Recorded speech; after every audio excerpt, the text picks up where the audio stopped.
Mesdames et messieurs, bonjour, ravi de vous retrouver. Bienvenue à cette nouvelle émission de notre programme Midi au Caire.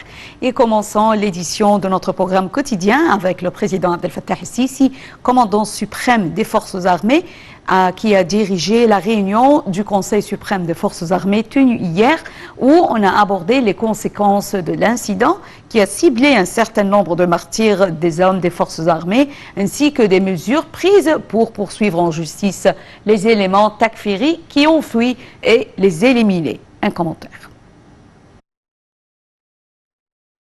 Le président Abdel Fattah el-Sisi a dirigé la réunion du Conseil suprême des forces armées tenue hier, où on a abordé les conséquences de l'incident qui a ciblé un certain nombre de martyrs des hommes des forces armées pendant l'exécution de leur devoir national, ainsi que les mesures prises pour poursuivre en justice les éléments takfiri qui ont fui et les éliminer.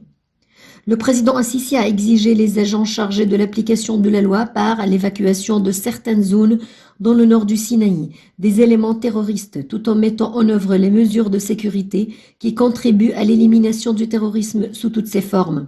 Le chef de l'État a loué lors de la réunion les efforts déployés par les forces armées pour tarir les sources du terrorisme et déraciner leurs racines de la péninsule du Sinaï en collaboration avec les habitants honorables.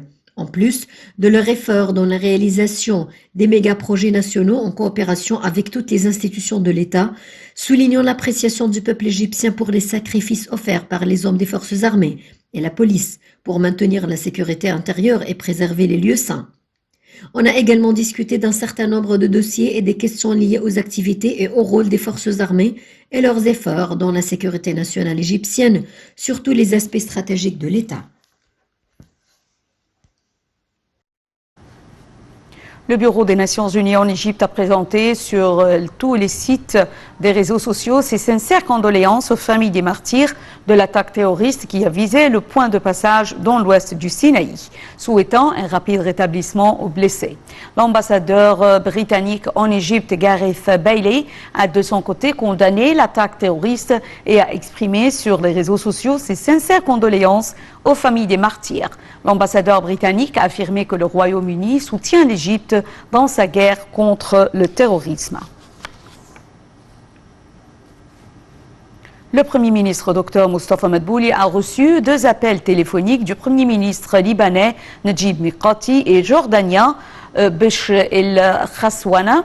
Au cours des entretiens téléphoniques, les 2 premiers ministres ont présenté leurs condoléances pour l'attaque terroriste contre une station hydraulique militaire dans l'ouest du Sinaï qui a fait 11 morts et 5 blessés parmi les forces armées égyptiennes. Monsieur Mikati et el-Khaswana ont fermement condamné cette attaque lâche, exprimant le plein soutien de leur pays à l'Égypte face à tout ce qui menace sa sécurité et sa stabilité. De son côté, M. Madbouli a remercié les 2 responsables arabes, souhaitant aux 2 peuples jordaniens et libanais prospérité, stabilité et sécurité. Le Premier ministre Dr Moustapha Madbouli a tenu une réunion hier soir avec le PDG du Fonds du développement urbain, Khaled Seddi, pour suivre l'état d'avancement des projets urbains entrepris dans les grandes villes et capitales des gouvernorats, ainsi que les travaux de modernisation des parcs d'El Fostat et du Caire historique. Un commentaire. Le Premier ministre Moustapha Madbouli a tenu une réunion hier soir avec le PDG du Fonds du développement urbain, Khaled Seddi, pour suivre l'état d'avancement des projets urbains entrepris dans les grandes villes et capitales des gouvernorats, ainsi que des travaux de modernisation des parcs d'Al Fostat et du Caire historique. Au cours de la réunion, Dr Madbouli a souligné l'importance des projets de développement des capitales provinciales et des parcs de Fostat, ainsi que le projet de revitalisation du Caire historique, en particulier que l'État vise à construire un projet de logement civilisé avec des services intégrés dans la capitale de chaque gouvernorat qui comprend divers services pour réaliser le plan de l'État visant à améliorer l'urbanisation existante d'une manière qui convient aux citoyens égyptiens, en plus de faire revivre le Caire historique dès que possible, d'une manière qui contribue à restaurer le visage civilisé de la ville du Caire. Pour sa part, Siddiq a passé en revue la position exécutive de la phase urgente du plan du développement des capitales des gouvernorats qui comprend 13 gouvernorats, à savoir Le Caire, Suez, Damiette, Kafr el-Sheikh, Gharbeya, Qaliobeya, Fayoum, Sharqiya, Mounofia, Qina, Minya, Sohag et Daqahliya, expliquant que ces unités sont mises en œuvre avec des taux d'achèvement avancés, en plus de la mise en place de commerces, d'unités administratives, de services et d'utilités publiques qui contribuent à fournir une communauté résidentielle civilisée. Un résumé de la position exécutive du projet de développement des jardins de Fustat a été examiné, où la position de mise en œuvre des travaux sur la place de la mosquée de Amr ibn al-As, dans laquelle la prière de Eid al-Fitr a eu lieu, ainsi que le taux de mise en œuvre des zones culturelles et d'investissement, des portes et des clôtures dans le projet. Le président du conseil d'administration du Fonds de développement urbain a confirmé qu'il est prévu de mettre en œuvre plusieurs projets de services, de divertissement et de tourisme dans ce domaine, et donc le fonds vise à le gérer au plus haut niveau.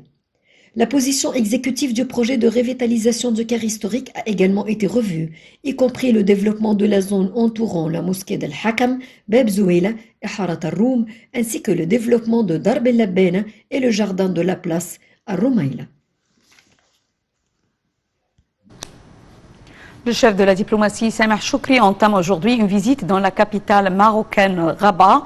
Selon le porte-parole du ministère des Affaires étrangères, Choukri aura des entretiens avec son homologue marocain et nombre de hauts responsables portant sur les moyens de renforcer les relations entre l'Égypte et le Maroc dans les différents domaines. Les entretiens porteront aussi sur les derniers développements sur la scène internationale ainsi que sur les questions arabes et régionales d'intérêt commun.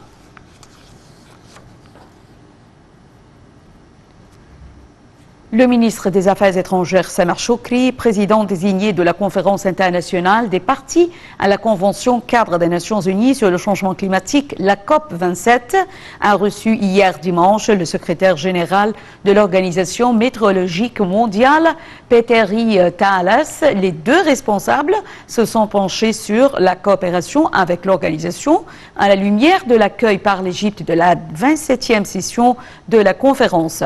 Les deux responsables ont affirmé le lien étroit entre les problèmes de l'eau et les sujets du climat à la lumière de l'intérêt mondial pour l'adaptation aux répercussions du changement climatique, y compris la rareté de l'eau. Retour au territoire égyptien des 20 marins égyptiens après leur libération au Yémen suite aux directives présidentielles. Le président Abdel Fattah el-Sisi a enjoint de résoudre dans les plus brefs délais la crise des marins égyptiens au Yémen et de garantir leur retour sain et sauf dans la patrie. À leur arrivée, les marins ont exprimé leur vif remerciement au chef de l'État, affirmé qu'il était pleinement confiant en la capacité de l'État sous la direction du président el-Sisi à mettre fin à leur crise.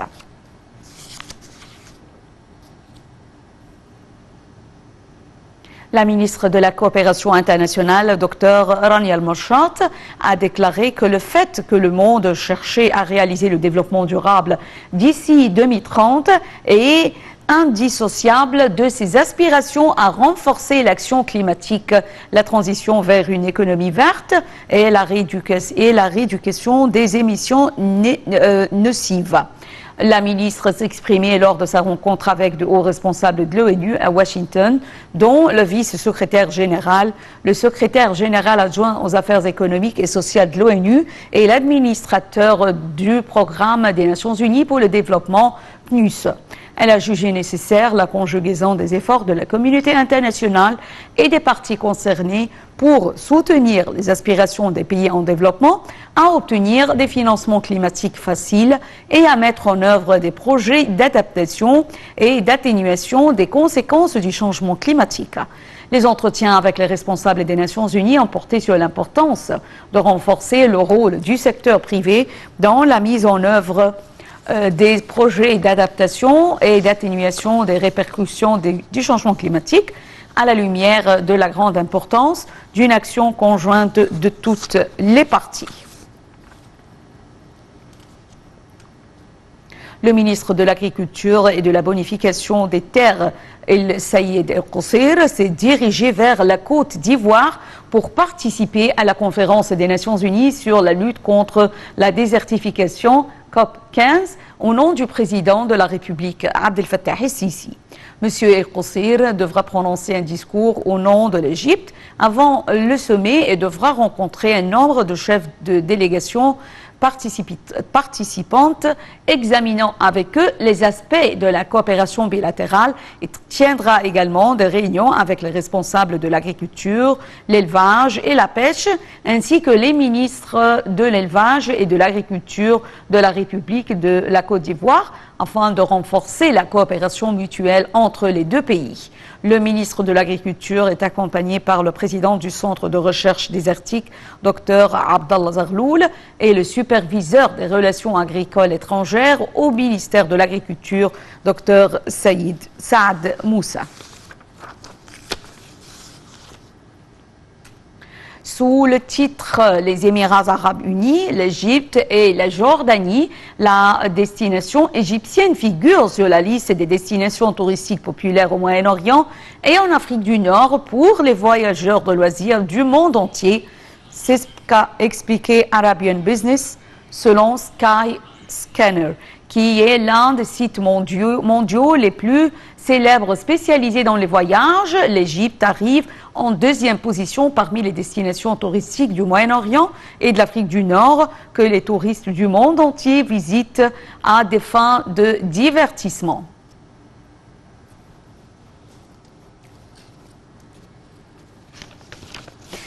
Et j'ai le plaisir d'avoir avec moi en ligne Monsieur Antoun Youssef, expert en tourisme, qui va nous jeter la lumière sur cette dernière nouvelle. Bonjour Monsieur Antoun Youssef. Bonjour à vous et à tous les téléspectateurs. Bonjour. Tout d'abord, comment voyez-vous la situation du secteur touristique actuellement en Égypte et notamment au Sinaï, et qu'attendez-vous à la saison prochaine? Eh bien sûr, après la crise du Covid, qui était quand même une crise mondiale, l'Égypte a été quand même un des pays qui a pu rapidement récupérer donc son activité touristique. Et c'est vrai qu'on a fait une bonne saison. C'est vrai qu'au début de la saison, en fin de l'été dernier, on ne savait pas trop comment ça va se passer. L'aérien dans le monde, l'activité, puis encore il y avait les restants du problème du Covid. Mais on a remarqué que la récupération a été très, très rapide et on a fait une très bonne saison et elle continue. Donc il y a encore beaucoup de monde un peu partout sur les sites archéologiques et tout ça. Et encore, bien sûr, des zones balnéaires, alors c'est archi plein. Et on a des réservations pour tout l'été, et ça c'est une très bonne chose. Malgré la perte des touristes ukrainiens et russes dans les zones balnéaires, mais apparemment l'été, selon les réservations faites, que ce soit à la mer Rouge, à Hurghada et les villes à côté, Qusseir, Marsa Alam, Safaga, etc., aussi bien qu'au Sinaï. Vous venez d'aboutir le sujet du Sinaï. Donc la zone sud, Sharm el-Sheikh, Dahab, Nouéba, Taba, on a de très très bonnes réservations et ça marche. Comment voyez-vous les efforts déployés par l'État pour la promotion du tourisme?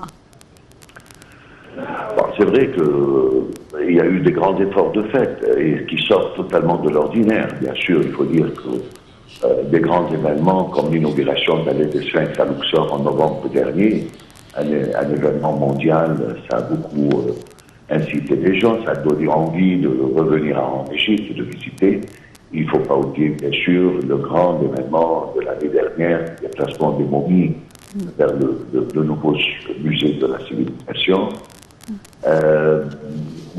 L'annonce des découvertes qui se fait d'une façon beaucoup plus intelligente qu'autrefois, avec des conférences de presse bien faites, effectivement. Donc tout ça a permis, effectivement, au retour. Il faut dire que l'Égypte, quand même, tel que vous venez de le signaler, avec le site Skyscanner, donc a mis l'Égypte dans une très bonne position, donc mondialement, comme une des destinations qu'on a envie de visiter. Ça fait partie des destinations que beaucoup de monde a envie d'aller, a envie de visiter. On voit tout de suite l'impact de toute façon. Encore des mesures sont prises pour l'été, pour le tourisme culturel, comme la décision prise pour baisser, faire des réductions pour les prix d'entrée des sites, 50% à partir du début du juin.